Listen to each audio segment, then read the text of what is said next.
வணக்கம். நான் டாக்டர் சிந்து, மகப்பேறு மற்றும் பெண்கள் நல மருத்துவர். சைல்ட் பர்த் எஜுகேஷன் சீரீஸில் நம்ம போட்ட ஃபஸ்ட்டு 2 வீடியோஸ்க்கும் நல்ல ரெஸ்பான்ஸ் கொடுத்துருந்தீங்க. ரொம்ப நன்றி. அந்த 2 வீடியோவில் நீங்கள் கமெண்ட் செக்ஷனில் கேட்ட கேள்விகளுக்கு நான் பதில் சொல்கிறது தான் இந்த வீடியோ. கிட்டத்தட்ட சேம் கொஸ்டினை 2 சகோதரிகள் கேட்டிருக்காங்க. அதாவது கார்டு அரவுண்ட் த நெக்கு பற்றி கேட்டிருக்காங்க. ஸ்கேனில் கார்டு அரவுண்ட் த நெக்குன்னு கொடுத்துருக்காங்க, எனக்கு நார்மல் டெலிவரி ஆகுமா அப்படிங்கிறது தான் இந்த டவுட்டு. அதில் ஒரு சகோதரி 33 வீக்ஸில் கார்டு அரவுண்ட் த நெக் அப்படின்னு சொல்லியிருக்காங்க. இன்னொருத்தவங்க 35 வீக்ஸில் கார்டு அரவுண்ட் த நெக் அப்படின்னு சொல்லியிருக்காங்க. 8th மந்த் க்ரோத் ஸ்கேனில் கார்டு அரவுண்ட் த நெக் அப்படிங்கிற ஃபைண்டிங்கை மென்ஷன் பண்ணணும் அப்படிங்கிறதே அவசியம் கிடையாது. ஸ்கேன் ரிப்போர்ட்டில் கார்டு அரவுண்ட் த நெக் அப்படிங்கிறத பார்த்துட்டு டைரெக்டாக சிசேரியன் பண்ணுறது எந்த ஹாஸ்பிட்டல்லையுமே நடக்கிறது கிடையாது. என்னோட பர்சனல் எக்ஸ்பீரியன்ஸே சொல்கிறேனே, நானே ஒரு பேபி, அந்த பேபிக்கு 5 டைம்ஸ் கொடி சுற்றிருந்தது, 5 லூப்ஸ் அரவுண்ட் த நெக்கு. அந்த பேபி நார்மலாக டெலிவர் ஆச்சு. பேபிக்கு கொடி சுற்றி பிறக்குது அப்படின்னா அந்த டெலிவரி ரொம்ப ப்ரொலாங் ஆகும் அப்படின்னு கேள்விப்பட்டிருக்கோம். இல்லை பேபிக்கு மூச்சு திணறல் ஏற்படும், பிறந்த உடனே அழாது அப்படிங்கிறதுலாம் கேள்விப்பட்டிருப்போம். ஆனால் அந்த பர்டிகுலர் டெலிவரியில் 5 டைம்ஸ் கொடி குழந்தையோட கழுத்தை சுற்றி இருந்தது. இருந்தாலுமே லேபர் நார்மலாக ப்ராக்ரஸ் ஆச்சு. அந்த அம்மாவுக்கு செகண்ட் பேபி இது. ஃபஸ்ட்டு பேபியை விட எப்போவும் செகண்ட் லேபர் ஃபாஸ்ட்டாக தான் நடக்கும். அதே மாதிரி அந்த அம்மாவுக்கு செகண்ட் லேபர் கொஞ்சம் ஃபாஸ்ட்டாகவே இருந்தது. கூடவே பேபிக்கும் எந்த ஒரு ஹார்ட் ரேட் ட்ராப்பும் ஆகலை. பேபி பிறந்த உடனே ரொம்ப ஹெல்த்தியாக அழுதுருச்சு. அதனால் குழந்தைக்கு கார்டு அரவுண்ட் த நெக் இருக்குது, கொடி சுற்றி இருக்குது அப்படிங்கிறத பற்றி யாருமே பயப்பட வேண்டாம். இன்ஃபேக்ட் அதை ஸ்கேன் ரிப்போர்ட்டில் கொடுக்க வேண்டிய அவசியமே கூட கிடையாது.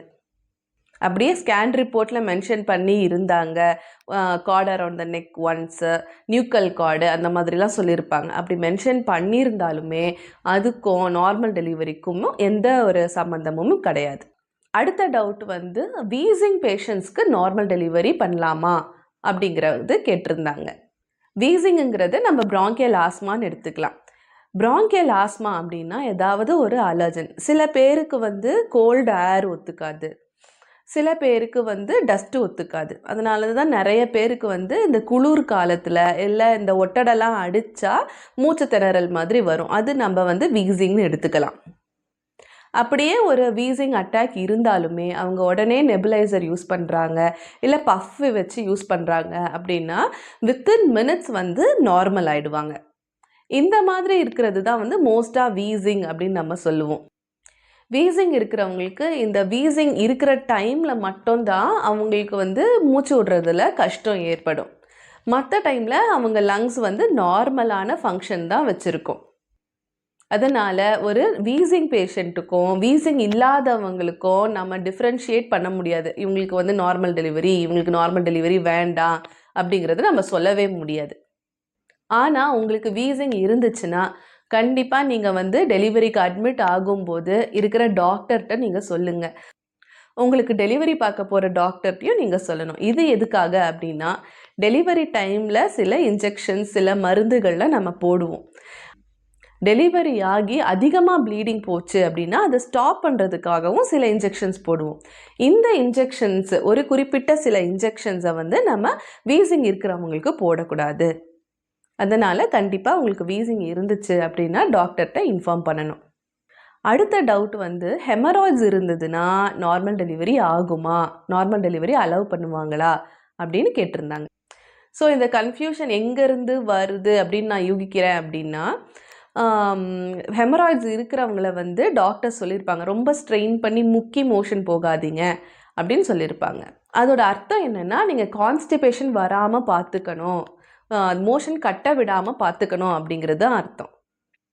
என்னடா டாக்டர் மோஷன் போகிறதுக்கே ரொம்ப ஸ்ட்ரெயின் பண்ணக்கூடாதுன்னு சொல்லியிருக்காங்களே, டெலிவரி டைமில் எப்படி ஸ்ட்ரெயின் பண்ணி நம்ம பேபியை புஷ் பண்ணுவோம் அப்படிங்கிறது தான் எங்களுக்கு டவுட்டாக இருந்திருக்கும்னு நினைக்கிறேன். யூஷுவலாகவே இந்த ப்ரெக்னன்சி டைமில் நிறைய பேருக்கு இந்த ஹெமராய்ட்ஸ் ப்ராப்ளம் உண்டாகுது. டெலிவரி ஆன அப்புறம் அது தன்னாலேயே சரியாக போயிடும். ஹெமராய்ட்ஸ் இருக்கிறவங்களுக்கெல்லாம் நம்ம ஆப்ரேஷன் பண்ணணும், சி-செக்ஷன் பண்ணணும் அப்படிங்கிறது அவசியமே கிடையாது. கண்டிப்பாக நார்மல் டெலிவரி பண்ணிக்கலாம். நீங்கள் அப்படி புஷ் பண்ணீங்க அப்படின்னாலுமே அந்த ஹெமராய்ட்ஸ் அப்படிங்கிறது வந்து லைட்டாக இன்னும் கொஞ்சம் சைஸில் இன்க்ரீஸ் ஆகும் அந்த புஷ் பண்ணுற டைமில் மட்டும். அதுக்கப்புறம் பேபி பிறந்த அப்புறம் அது திரும்பவும் நார்மல் நிலைமைக்கே வந்துடும். அடுத்த டவுட்டும் 2 பேர் கேட்டிருந்தாங்க, கிட்டத்தட்ட சேமாக. ஒருத்தவங்க கேட்டிருந்தாங்க வந்து பெல்விக் ஏரியாவை சுற்றி வந்து எனக்கு வலி இருக்குது, ஒரு சைட்லேருந்து இன்னொரு சைடு திரும்பி படுக்கும்போது வலிக்குது, உட்கார்ந்துருக்கேன் திடீர்னு எழுந்திரிச்சேன் அப்படின்னாலுமே வலிக்குது அப்படின்னு ஒருத்தவங்க சொல்லியிருந்தாங்க. அதே மாதிரி தான் இன்னொருத்தவங்களும் சொல்லியிருந்தாங்க. நம்ம யூஸ்வலாக வந்து ஒர்க் பண்ணும்போது நல்லா இருக்கேன், படுத்துனா உடனே பெயின் வந்துடுது அப்படின்னு சொல்லியிருந்தாங்க. அதில் ஒருத்தவங்க வந்து இன்னொரு டவுட் கேட்டிருந்தாங்க, இது வந்து டெலிவரி பெயினுக்குரிய அறிகுறியா அப்படின்னு கேட்டிருந்தாங்க. இது டெலிவரி பெயினுக்குரிய அறிகுறி கிடையாது. இது எதனால் வருது அப்படின்னா, ப்ரெக்னன்சி டைமில் வந்து எல்லா ஜாயின்ஸும் வந்து கொஞ்சம் லூஸ் ஆகும். முக்கியமாக இடுப்பு பகுதியில் இருக்கிற ஜாயின்ஸ் எல்லாம் கொஞ்சம் லூஸ் ஆகும். எதுக்காக அப்படின்னா, டெலிவரி அப்போது ஈஸியாக அப்போ தான் இடுப்பு எலும்புலாம் விரிஞ்சு கொடுக்கும். இதனால் என்ன ஆகுது, ஜாயின்ஸ்லாம் லூஸ் ஆனதுனால எலும்புலாம் வந்து கொஞ்சம் அன்ஸ்டேபிளாக இருக்கும், டிஸ்ஃபங்க்ஷனலாக இருக்கும். இதனால் நீங்கள் ஒரு பொசிஷன்லேருந்து இன்னொரு பொசிஷன் மாறினீங்க அப்படின்னா போன் ஜாயிண்ட் லூஸ் ஆனதுனால போன் ஒன்றுத்துக்கு மேலே ஒன்று ஏறும், கொஞ்சம் இன்ஃப்ளமேஷன்னாலேயும் வலிக்கும். சரி, இதுக்கு என்னதான் பண்ணுறது அப்படின்னு ஒருத்தவங்க கேட்டிருந்தாங்க. தூங்கும்போது கண்டிப்பாக வந்து ப்ரெக்னன்சியில் ஒரு சைடு திரும்பி தான் படுத்திருப்போம். 2 முட்டிக்கும் நடுவில் ஒரு தலகாணி வச்சுக்கிற மாதிரி பார்த்துக்கோங்க. நீங்கள் ஒரு சைட்லேருந்து இன்னொரு சைடு திரும்புறீங்கன்னா அந்த தலகாணி கீழே விழாத மாதிரி, அதாவது 2 முட்டியும் சேர்த்து வச்ச மாதிரியே ஒரு சைட்லேருந்து இன்னொரு சைடு திருப்பணும்.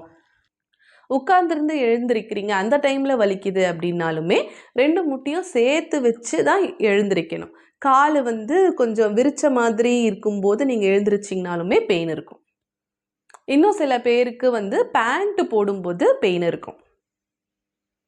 இப்படி இருக்கிறவங்களும் உட்கார்ந்துட்டு 2 முட்டியும் சேர்த்து வச்ச மாதிரி கிட்டத்தட்ட உட்காந்துட்டு ஒரு காலை ஃபஸ்ட்டு ஒரு பேண்ட்டு போடுங்க, இன்னொரு காலில் அடுத்தது போடுங்க, அதுக்கப்புறம் 2 முட்டியும் சேர்த்து வச்சு எழுந்திரிச்சு அதுக்கப்புறம் you can pull up your pants.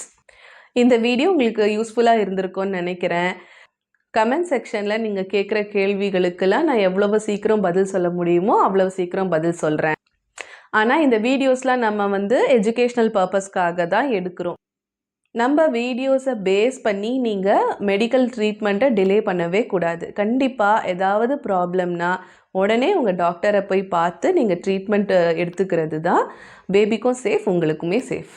Delivery பற்றியும் ப்ரெக்னன்சி பற்றியும் இன்னும் நிறைய தெரிஞ்சிக்க, ஒரு பாசிட்டிவ் பர்த் எக்ஸ்பீரியன்ஸ் கிடைக்க நம்ம சேனலை சப்ஸ்கிரைப் பண்ணிக்கோங்க. நன்றி, வணக்கம்.